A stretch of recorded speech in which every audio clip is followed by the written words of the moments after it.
देखिए latest episodes बिल्कुल ad free.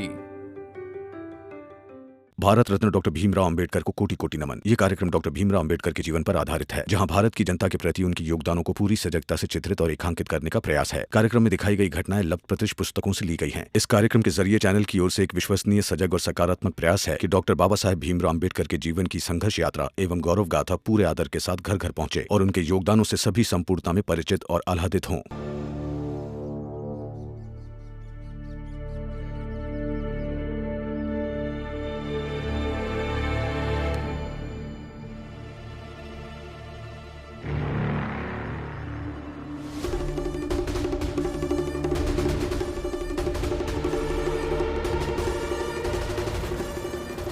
क्या हुआ भीमराव? तैयारी पूरी नहीं हुई क्या परीक्षा की? कुछ और लड़ाई लड़ने का सोच रहे हो क्या? अरे क्या सोच रहे हो भीमराव? बताओ ना। चलो परीक्षा देने आओ।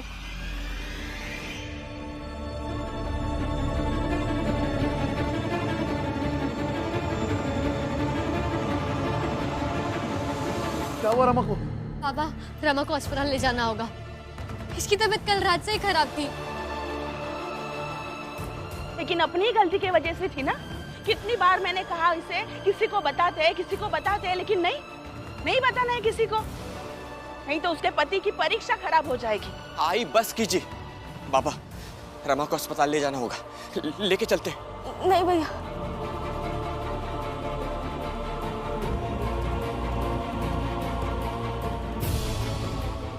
अभी नहीं। अस्पताल का रास्ता भी वही है जहाँ से वो अभी परीक्षा देने गए, और उन्हें बिल्कुल भी खबर नहीं लगनी चाहिए, नहीं तो वो परेशान हो जाएंगे। नहीं, रमा को कुछ हो जाए और भीम को खबर ना हो, ऐसा कभी नहीं हो सकता।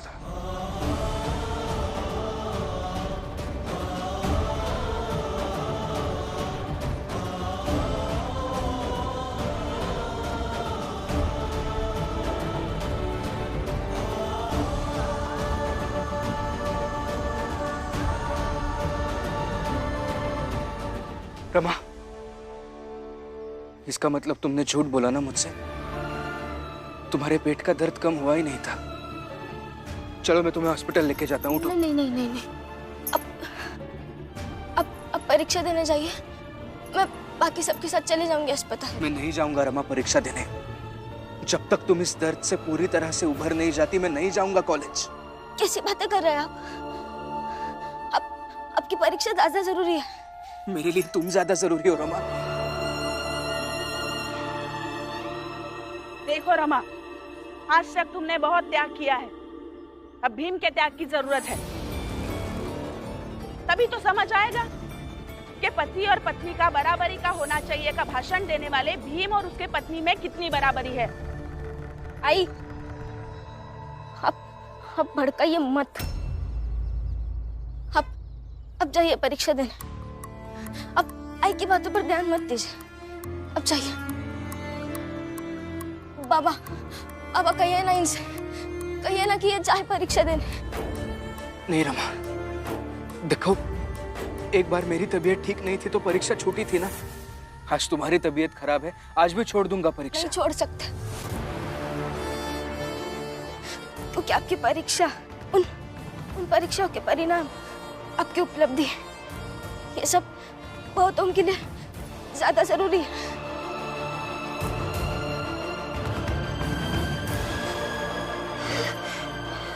शायद मेरी दवाई से भी ज्यादा जरूरी है। और आप ही कहते हैं ना कि भीमराव अंबेडकर सिर्फ रमाबाई के नहीं है, वो सबके हैं।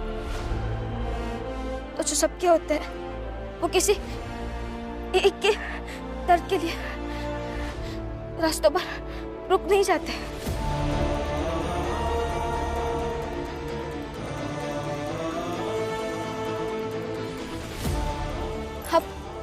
अब चाहिए परीक्षा देने।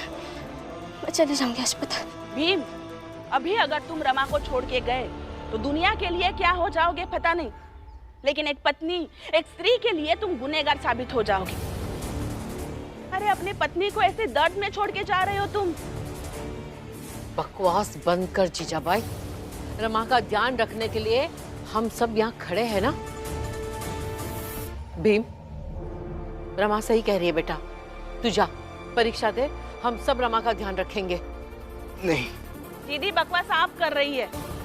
जब भीम रात रात भर अंदर पढ़ता है तब रमा भी उसके साथ जगती है। क्या रमा के जगने से भीम ज्यादा पढ़ लेता है?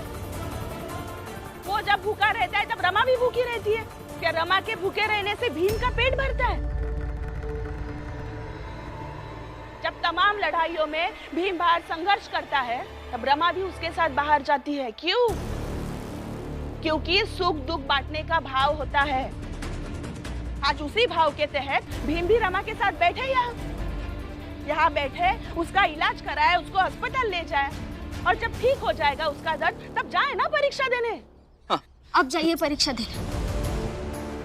अब आज अगर मुझे ऐसे दर्द में छोड़कर चले जाए तो आई की नजरों में अब मेरे लिए गुनहगार बन जाएंगे ना। ये रमा आपको इस गुनाह से मुक्त कर दी। रमा,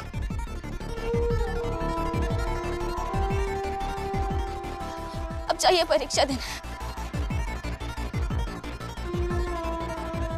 जीजा भाई, तुम तो यही चाहती हो ना कि भीम परीक्षा ना दे,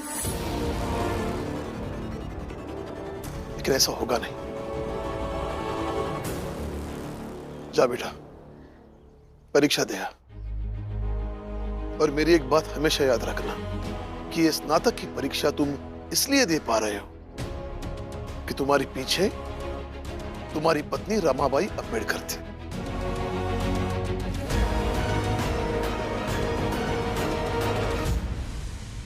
जा बेटा, परीक्षा दे।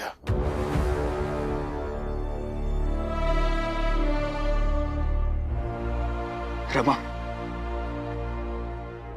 तुम्हारा ये दर्द, तुम्हारा ये त्याग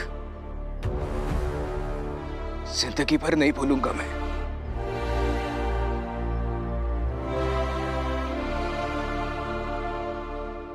संभालो अपने आप को रमा।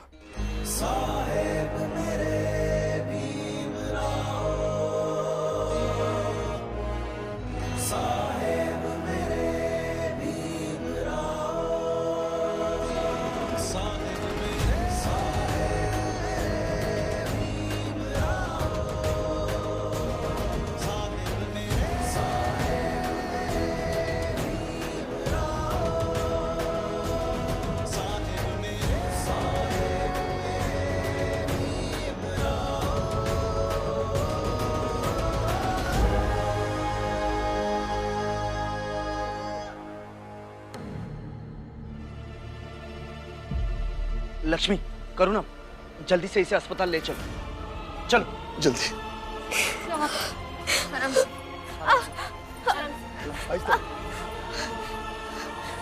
आनंद, तुम भी आ जाओ बाबा के साथ। चलो बेटा। बहुत दर्द कर रहा है।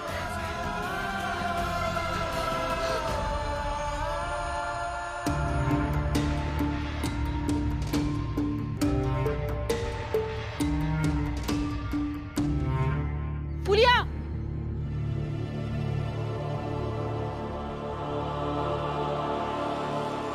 फुलिया, फुलिया ताई, लगता है हितेश भाऊ और जोखू भाऊ इस औरत को बताने गए थे कि इसके कपड़े जल गए, अब ये हर्जाना मांगेगी।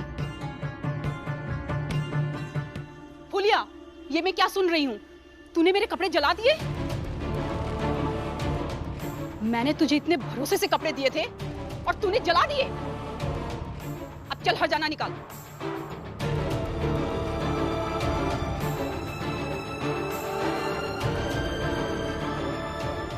अरे हम तो पहले ही बोले रहे आपसे कि एक के ऊपर भरोसा ना करो, लेकिन आप औरत औरत का रिश्ता जोड़ दिए और उसका कपड़ा दे दिए। रिश्ता तो अभी भी है औरत औरत का, और मुझे हमदर्दी भी है इससे, लेकिन कपड़े अपनी जगह, चल हर जाना निकाल। हाँ हाँ, हाँ निकालो। हाँ, अरे दो इनका है, दो। मालकिन हम आपका कपड़ा लेके आवत है ना, हर जाना की क्या बात है? अब ही लेके आवत है।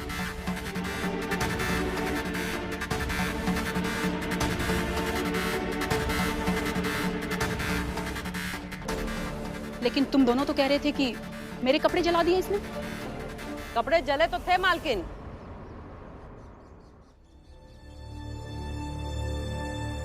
कपड़े जले तो थे लेकिन आपके नहीं।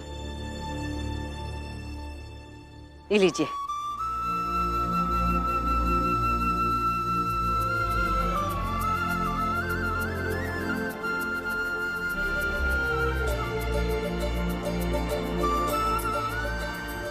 अच्छे से देख लीजिए मालकिन, सारा कपड़ा धुल के लोहा करके एकदम चकाचक कर दिए हैं।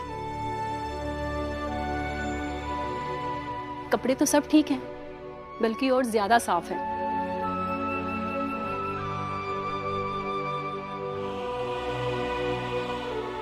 आपका बहुत बहुत धन्यवाद मालकिन कि आप हम पे विश्वास किए।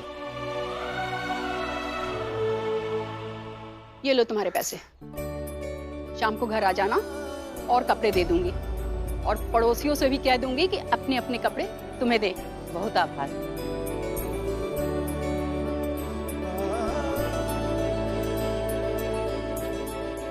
मालकिन एगो बात बोले, अपने पति से इतना मत डरा कीजिए कि अपने मन की कभी कुछ कर ही न सके। क्या हुआ? यह है कि आपको हमसे हमदर्दी है, एक औरत का दूसरी औरत के साथ जो रिश्ता होता है वो आप मानत हैं, लेकिन हमसे हर जाना मांगे खातिर आप तुरंत चली आई।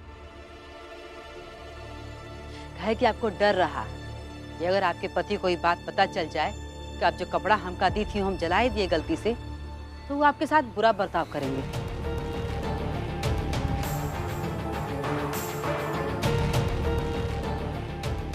मालकिन हमारी जात बहुत छोटी है, हमारी इतनी औकात नहीं है कि आपके आगे कुछ कह सकें, लेकिन फिर भी छोटा मुंह बड़ी बात कहते हैं कि इतना डर के मत रहा कीजिए, जवाब देना शुरू कीजिए। अगर कभी कहीं कुछ गलत लगे तो आप विरोध जरूर कीजिए, अच्छा लगेगा। सुबह ज्यादा अच्छी हो जाएगी, हवा ज्यादा शुद्ध लगेगी और जीवन ज्यादा आसान हो जाएगा। फुलिया, हमारे आसपास कोई भीमराव नहीं,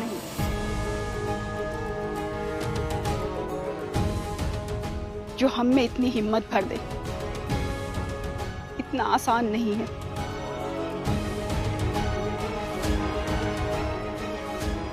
आप भीमराव को जानती हैं? हाँ, जो व्यक्ति औरत के अधिकार के लिए बात करता हो, जो उसके लिए लड़ता हो, उसे एक औरत नहीं तो और कौन जानेगा।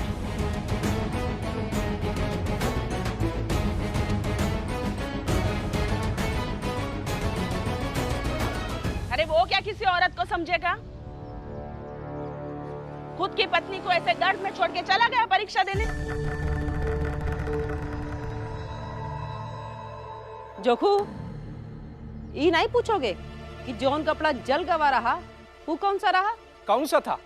ये तो तुम जानो।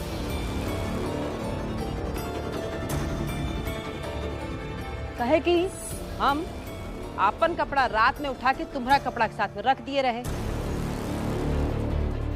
और वहां से कुछ कपड़ा उठा के वहां रख दिए थे जहां हम आपन कपड़ा रखा थे, ताकि हमको पता चल सके कि तुम अब कौन सी नई चाल चले वाले हो। और तुम क्या किए? अपन खुद का धुला हुआ कपड़ा, लोहा किया हुआ कपड़ा अपने हाथ से ले जाके जला दिए।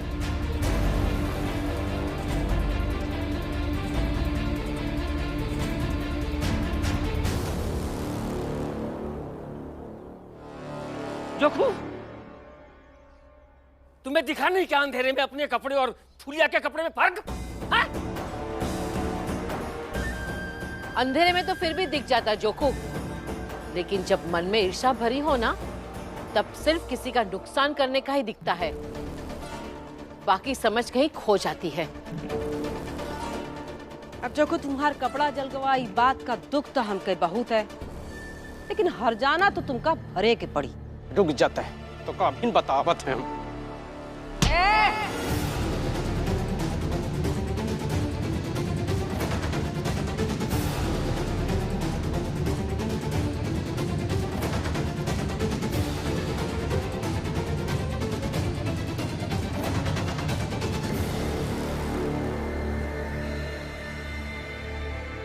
बस बहुत हो गया तुम्हारा अत्याचार, अब हम और नहीं सहेंगे। जब हम दूसरी औरत को समझा सकत हैं तो खुद को भी समझा सकत हैं।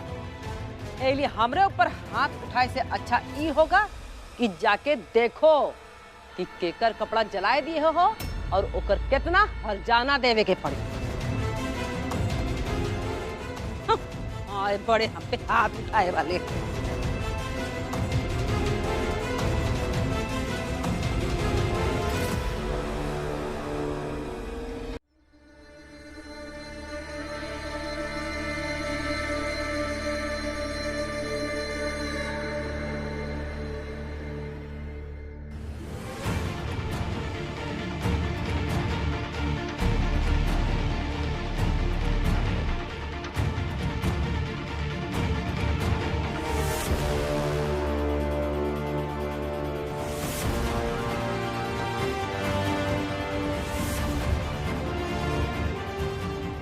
और भीम, आज तो हम नीचे बैठ गए और तुम्हें भी नीचे अपने बराबर बैठने नहीं देंगे।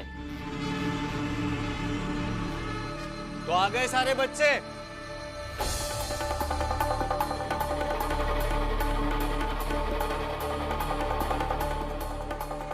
सर, ये लोग मुझे कहीं पर भी बैठने नहीं दे रहे हैं, क्या करूं मैं?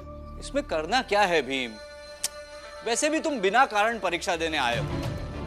तुम्हें तो पहले ही कहा है कि ये पढ़ाई लिखाई तुम्हारे बस की बात है नहीं। अब ये परीक्षा कैसे देनी है ये तुम ही देख लो।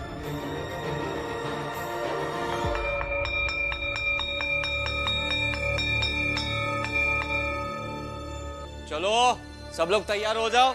अब मैं सभी को प्रश्न पत्र और उत्तर वही बांटूंगा, ठीक है?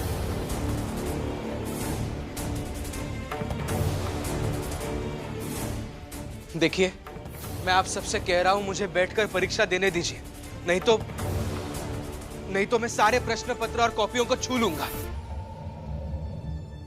तो ये सब आपके लिए अशुद्ध हो जाएगा और मेरे छुए हुए प्रश्न पत्रों से आप सब परीक्षा तो नहीं दे पाएंगे। भीमराव, हम सब तो डर गए। क्यों दोस्तों? ऐसी नौटंकी से डर नहीं जाएंगे हम। सर, देखिए कैसे जबरदस्ती कर रहा है ये भीमराव। बस महिपाल जी, शुक्र मनाइए कि मैंने इन प्रश्न पत्रों को छूने की बात करके परीक्षा देने का रास्ता ढूंढ निकाला है, वरना तरीके बहुत सारे हैं मेरे पास। अनुमान है तुम्हें कि तुम अपने शिक्षक के सामने धमकी भरी भाषा में बात कर रहे हो?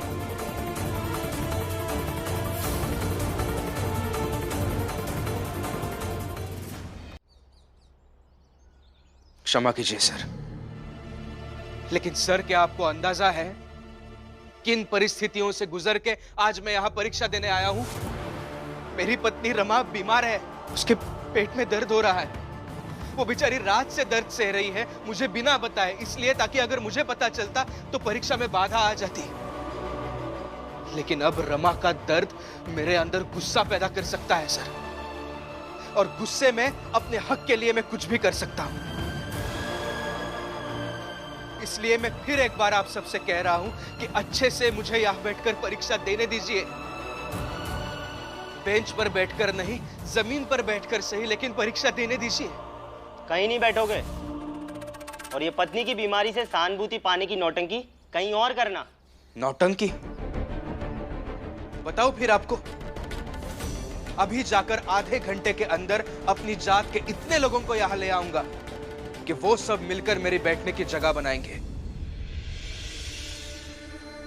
मतलब नेता बन गए हो और नेता बन के हमें डराना चाहते हो? नहीं प्रिंसिपल सर, नेता नहीं हूं मैं और बनना भी नहीं है मुझे, लेकिन मेरी जात के लोगों की उम्मीदें जुड़ी हैं मुझसे और उन उम्मीदों के लिए थोड़ा बहुत संघर्ष तो कर ही लेंगे वो लोग। देखिए, मैं फिर एक बार कह रहा हूं, विनती कर रहा हूं, मुझे यहां बैठकर परीक्षा देने दीजिए। नहीं तो अगर आप कहें तो अभी के अभी जाकर लोगों को बुलाकर ले आ सकता हूं मैं।